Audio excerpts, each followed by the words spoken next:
The winter of 1944 was so cold that rivers froze. Yet in the months that followed, as the Allies advanced on Germany, 250,000 people, mostly Jews, were evacuated from concentration camps in their path. Some were moved in open coal wagons or closed cattle trucks, but most were marched on foot along roads and across country. Only the strongest survived.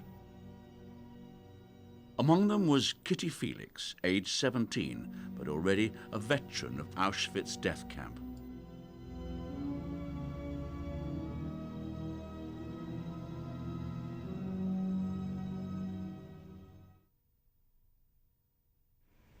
From Bielsko in Poland, where she came from a prosperous Jewish family, Kitty survived nearly 2 years in Auschwitz, where, on a daily basis, she witnessed thousands of Jews being sent to the gas chambers. Abused, beaten and starving, she was forced to sort through the mounds of belongings stolen from victims. Now Kitty Hart-Moxon and one of a decreasing number of eyewitnesses, Kitty has been back to Auschwitz several times. But the story of the death marches has never fully been told.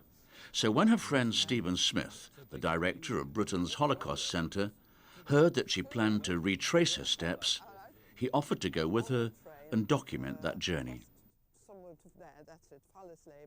Now she's come back to Poland to recreate the 1,000-mile journey which took her back and forth across Europe. It began at Auschwitz in November 1944. Kitty and 100 other women, including her mother, were picked out by a German industrialist for special war work. Loaded into cattle trucks, they headed northeast towards their first stop, the labour camp at Gross-Rosen. Kitty, what I want to really understand is, why is this trip important to you? Because how can the historians put it together if the survivors cannot remember? They've got no documentation. If you come here, there's nothing. What can historians do here without the survivors? I had a picture of Auschwitz, of different things in Auschwitz. But when I went in there, I confirmed everything that I remembered was confirmed. How does this compare at first glance to being at Birkenau, Kitty? I'll tell you, it's dead primitive. It's primitive? It's dead primitive. It's nothing like the guardhouse in Birkenau. The Auschwitz hierarchy would never have done with this. They would have liked it a little better than that. You're looking at the main Lagerstraße, and that's the Appellplatz. Do you remember any of the features that we see here? Well, I remember the Appellplatz, because I know it was very close to where we came in, and I would say we were on somewhere down there, on this side, in a wooden shed. I wasn't here very long, don't forget. What we got here? Okay, well, we're walking into a block. I tell you, that's sheer luxury. Yeah. You wouldn't have had a luxurious block like this in Auschwitz or Birkenau. First of all, look at the floor. The concrete. It's actually got concrete floor. We had just mud. The bunk beds are, yes, let's pick up one of these sluts, because that's really interesting. Now, you see, you had a board like this. You had these boards, and then there was a straw mattress. In Reichenbach, we had a block. In the center of this block was a heating channel. And you know how cold it is here now, right? Well, we were absolutely frozen. So what did we do? We burnt the boards. One night was an inspection. They came in, and I thought, that's funny, there's a warm in here. They had touched this heating channel, and they wanted to know who made the fire, and nobody owned up. So they took off the straw mattresses and found slats were missing. And absolute fury. So there was a roll call almost after that. And the punishment, I think we had no food for 24 hours. And then one person was picked out and the hair was shaved off. And that was my friend Henya. After 2 days at Gross-Rosen, Kitty and the Auschwitz group were moved 20 miles southeast by train. Their destination, Reichenbach, where the electronics company Telefunken had set up production for the Nazi war effort. We were taken across the fields into a camp. There's a train line coming in, look there. Yeah, that's right. Comes from Gross-Rosen. There's a station, perhaps. And Yeah. look, I mean, that's actually where they're marking Yeah, well, the across camp. the fields, across the field. So that would make sense, That wouldn't follows. it? Which I guess That would follows. be actually over that direction. We'll go find a way to the camp. Okay, great. See this pathway? Yeah, yeah. That would have been where the SS would have been walking, Okay. and they didn't like walking in the high mud. So it's feasible, Let's yes, have a they look. would have built this. Let's have a look in here.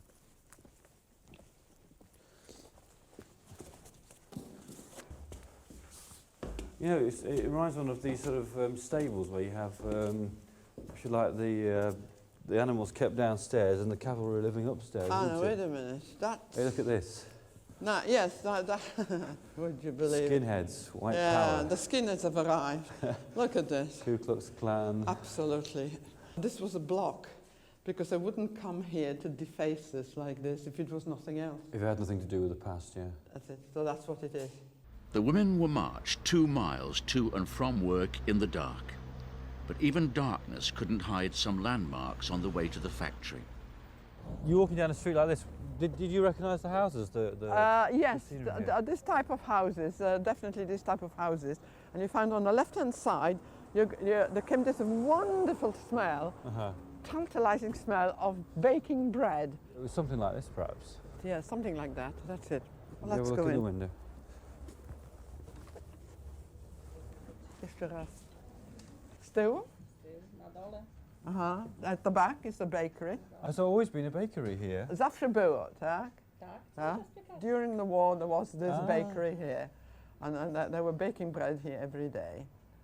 From the bakery, Kitty remembers it was just a short distance to the place where she worked. In 1941, the Telefunken Company had taken over a former Jewish-owned weaving factory on the outskirts of town. Now look at this. Now this was a huge hall with all the machines were here. 2 of us, that means a German woman and myself, were sitting at a kind of desk.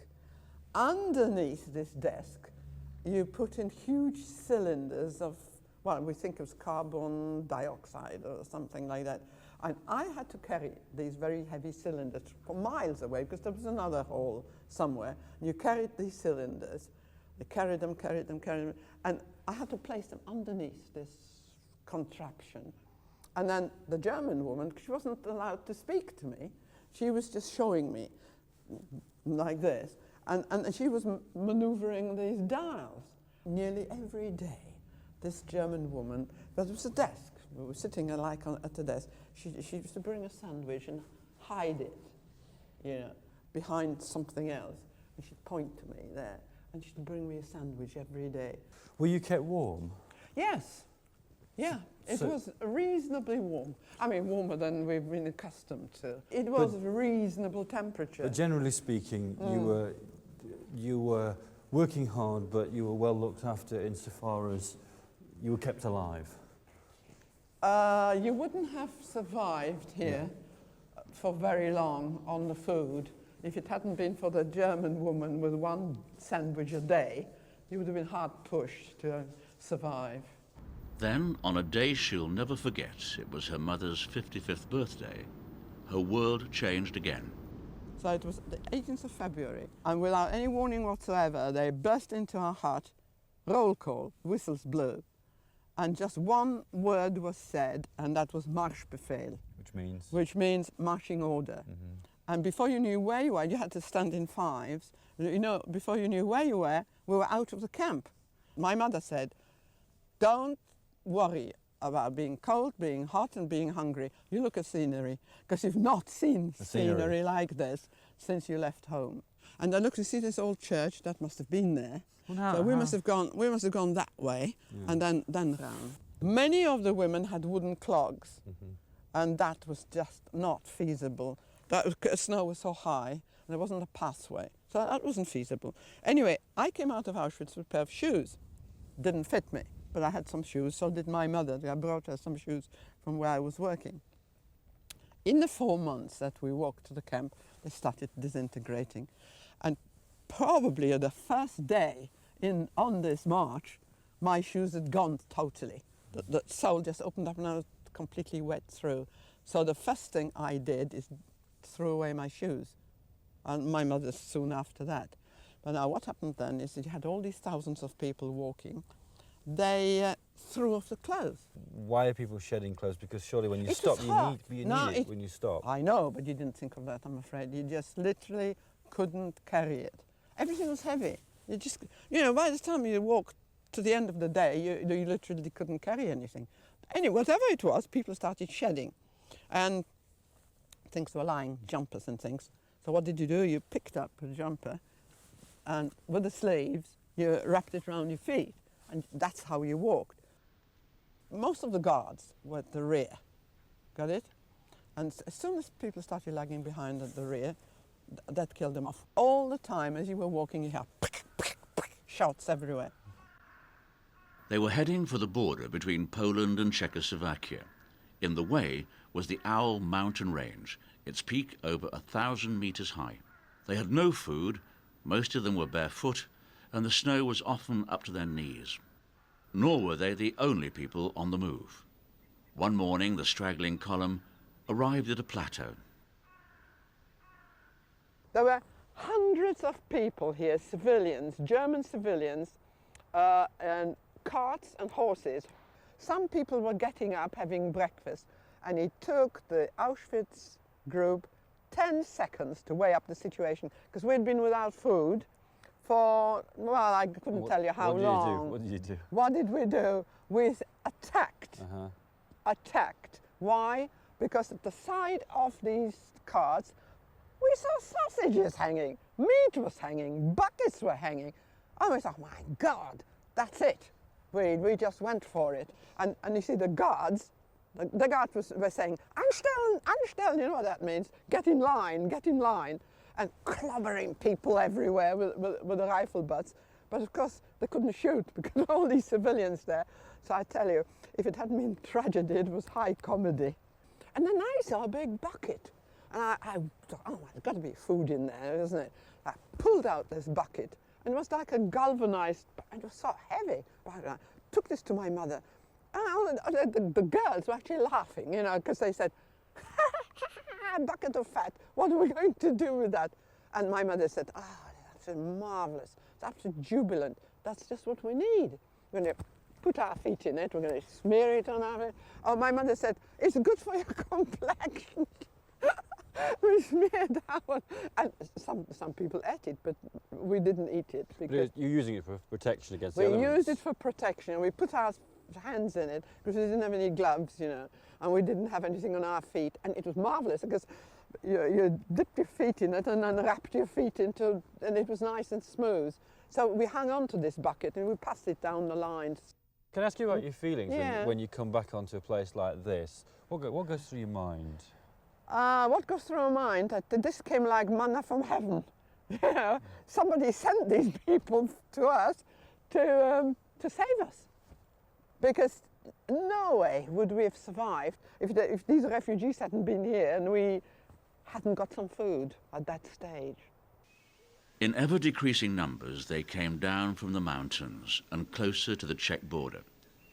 This whole region was crisscrossed by railways, but they had to walk and sleep in the open. But so did the guards, and when the opportunity arose, they too tried to find shelter from the brutal weather. Now what they couldn't do, they couldn't go themselves and leave us outside, so we're looking for something big where they shove everybody in. Several hundred people in. Well, this is big Well, enough. I think a few thousand. Yeah. So it could be that one group came in here. They might have gone all over here. There were more buildings here than Does this. this remind you, though, of what you were in? Well, it was very much like that. Whether this was the particular hall, I wouldn't know. But it was very much like this, with the coal dust. We slept on the floor, and it was warm. It was fairly warm inside. I don't know where the heating came. Well, it appeared warm to us because we've been outside. Outside, yeah. Sure. That's right. But it had a roof like that, quite huge, and it was packed. And we were very warm because we were absolutely packed out in here. Into a space like in this. a space yeah, like that. Sure. Once you stayed here overnight, where did Yes. you move to then? I think we moved onto the Czech side, crossing the frontier. After a further week's forced march, the remnants of the column arrived at a women's camp at Trutnov in Czechoslovakia. But again, there was only a temporary respite, for within a day came the familiar order to move on. And then they took us to a siding. Something like this? Something like this, with open coal trucks. Now these look a little on the big side, but nonetheless, pretty well, this is what they looked like. Ah, well that's it, it's a little high, but it's a coal truck and it's almost bigger than what I remember. The guard went in with a piece of chalk, marked out a territory, put on a blanket, and he said, "This is my territory. Everyone that steps over is going to get shot and out." What was done? What was done with the corpses? We didn't do anything. The guard came along and threw them off. They were thrown over the edge? Over the yeah. So, you know, we kept away from him. So when you finally arrived, where did you arrive, Kitty? In a place called Porta. That was the very first station we came to. We read up there, it said Porta. And that's where they threw us out. Now, in the meantime, I would say about half the people had died of starvation. Though they didn't know it at the time, Kitty and her companions did have a final destination. For on February the 10th, 8 days before the start of her death march, Albert Speer, now Hitler's armament minister, had sent a secret telex to his friend Karl Hanke, the governor of South Poland. In it, Speer asked for the transfer of the Telefunken workforce. The reason? Their unique skills in the production of radio valves for jamming transmitters and equipment for high-performance aircraft. The destination? An underground factory built for the electronics giant Philips, whose entire production had been moved from Holland to Germany. The route of the death march had taken Kitty's group past similar underground workings in the Polish mountains. Codenamed Giant, the complex was planned to link up 8 secret rocket and weapons factories by underground railway systems. None was finished by the end of the war, and only 2 are officially open today. My gosh, look at the size of this cabin. Why? Well, I think we need to go and have a look. Narrow gauge railway, look. You see those trolleys, they moved off the stone. Just look how far back it goes. It's absolutely gigantic, isn't it? I don't know if we can get up. Oh, they obviously haven't finished it. Look at that. Second story, look. Well, it's been dynamited, you see that big. The whole of the mountain range was full of these caves, people working in there, 40,000 prisoners. But did you know, we walked over the top of all these caves and we didn't know. And we heard rumours, but you couldn't see anything. It was all underground. And in just a short time exploring the underground complex, the weather outside had changed. February 1945 seemed a lot closer. Some days were like this, and we were walking just feet wrapped up in bits of rag, and we got wet through and absolutely frozen, wet. And that's how it was, sometimes at night. When you see it cooling down like this, you have to ask yourself, how did anybody survive in these conditions? I know. The snow was much, much deeper, but it was blowing like this, snowing like this, and this is why so many people died on the way. The first night was spent on the flat, on the frozen ground, in the snow. No, nobody said more than one word, you know. The guards would string runter, bang, down you went. Straight down, like this. You come lie on in top the snow, of wherever you no, were? It doesn't matter, doesn't matter. And you lie on top of me, see? And you change over. So what happens when you're down there? Do you just freeze to death on the snow? No, strange enough you didn't, you know. The snow was dry. You could manage about half an hour.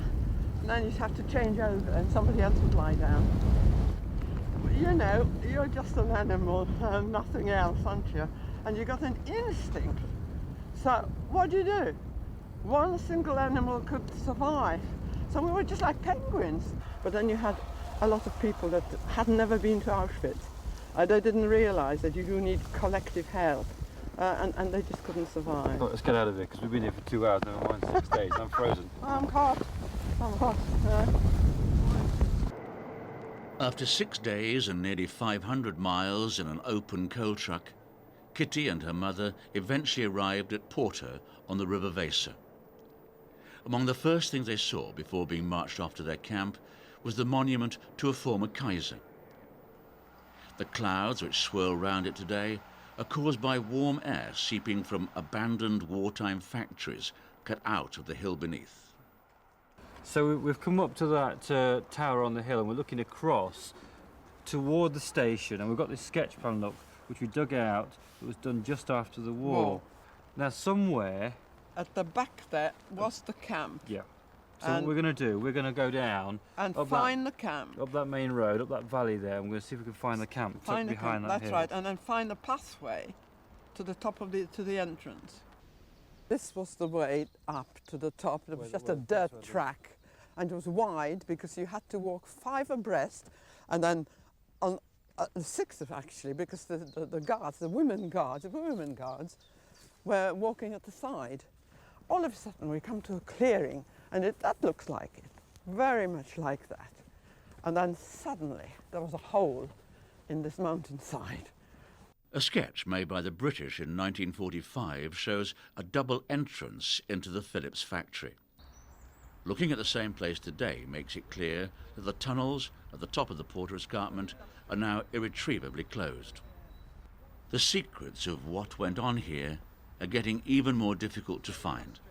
Nature is reclaiming the area, and the local authority at Porta Westfalica has little interest in opening the tunnels, even for historical reasons. These were images that were taken by a British officer. Well, I tell you that the hole that I was in didn't have this machinery, but it had kind of tables. Now that's more like it, you know, that kind of table. The flat tables with concrete floors. Flat table and concrete floors. Another document that we dug up as well might be interesting to you. You know how you described... That's right. 11 shafts down or 11 shafts. Well, yeah. Precisely 11 shafts. That's right. I knew it was 11 shafts. I tell you why. I think there were some numbers someplace as you went down on the platform, wasn't it? If you look on this one, look. If you look on here, look. That says number 4. Oh, there you are. That's it. Now, so as you went down, that's going to be this that's floor right, here. That's right. Now, as you went down, it was 5, 6, 7, 8, 9. You came to 11s. Just describe for me what it was like to go down there in the morning and Well, you were very tired when you got to the entrance because you'd walk this pathway here, up and down, barefoot on a rough ground. When I got there, you were really very tired.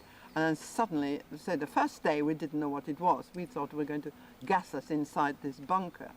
And then we realized they only took a few people at a time. And there was a flat thing like you see here. I think there were 4 ropes, something like that. And the thing started to descend. And as you descended, you saw these numbers. And you came to this number 11, and there was a small room. We were led into this room, sat at a table, and it took about 10 minutes to teach you what you had to do, because it was something connecting small wires to something else, what they wouldn't know. And sometimes you had to work with pincers to do it. And the problem was here, you can imagine, there wasn't enough air. But there are some people who want the story told, and local historian Jochen Bergman has written a book about Porter's underground war. What did they do in here? You made here oil. Yes, that was a refinery, yes. And here on the right side there was an elevator until the top, and there the big machines was transported to the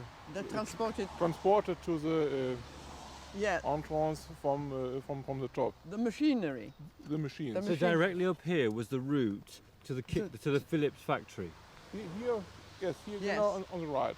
What was the relationship between this factory and the one up above, which Kitty worked in? 2 different factories. The factory here makes oil, and the factories on the top makes electronic So what did they call this here? It's called Dax 1. The name of the underground was animal names. Like what? Dax is an animal. Oh, I see. Dax is like an animal, like a dog in that. It's a badger. It's a badger. And the underground on the top, it named Stör 1. This is a fish name. All right. Was this 1940? 1944, 20th The of, old yeah, inscriptions.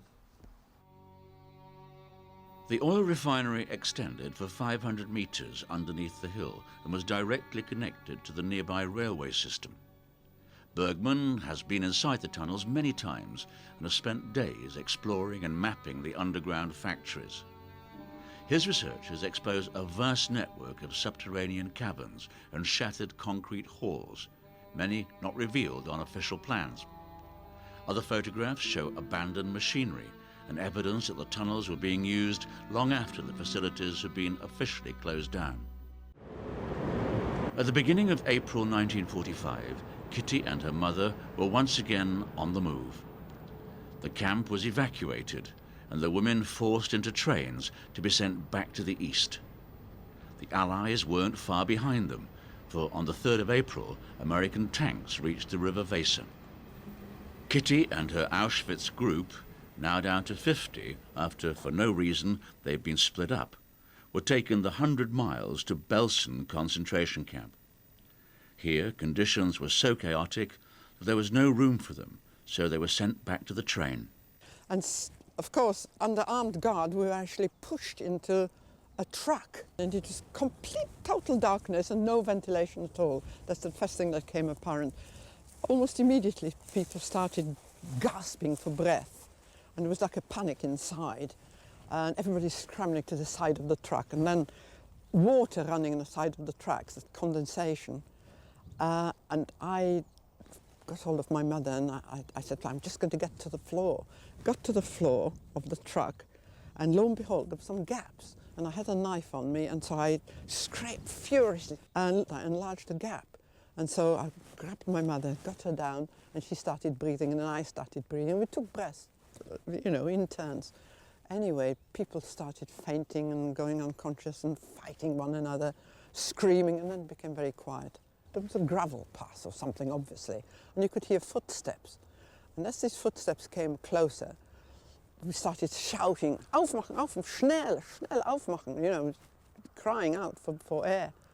And then suddenly, this truck opened and there was just a panic. Everybody just threw themselves onto this open space, and we fell out onto 3 men. Somebody said, "We're not going back into there, you know, might as well, you know, shoot us now." So my mother, in the best German, said, "We demand to be taken into a concentration camp." Well, this looks like it could have been Yes, that's one of the remnants of the barracks, because as you know, post-liberation, the first things that happened, the camp was burnt down. We were just pushed into one of the barracks, and we couldn't communicate with these people because we're Hungarians. But the very first thing that struck us, that they looked in pretty good condition, and we thought, my God, there's got to be some food here. Yeah. And we had a fight, and threw some of these girls off the beds and found that they were hoarding sugar.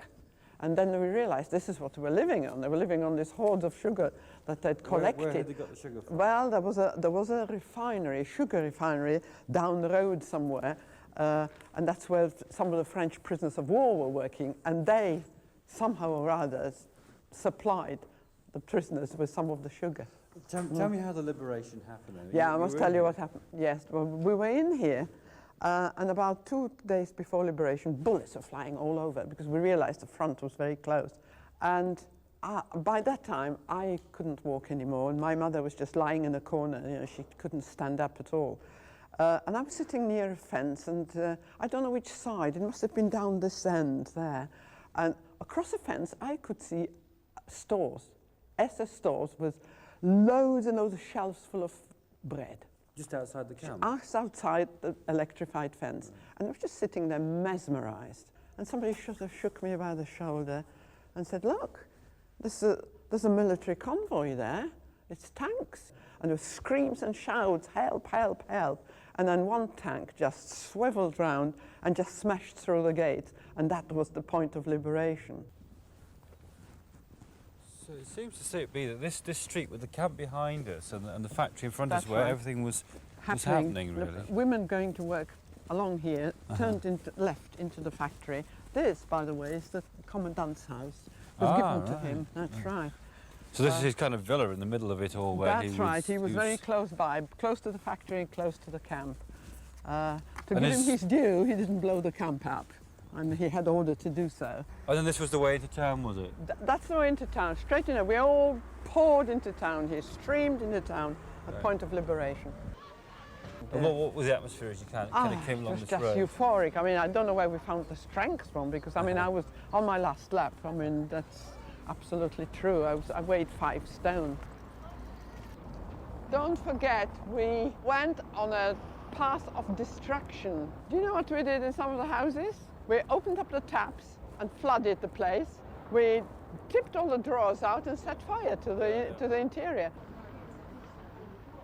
Hardly adequate payback for over 2 years of captivity, yet on April the 14th, 1945, perhaps immaterial.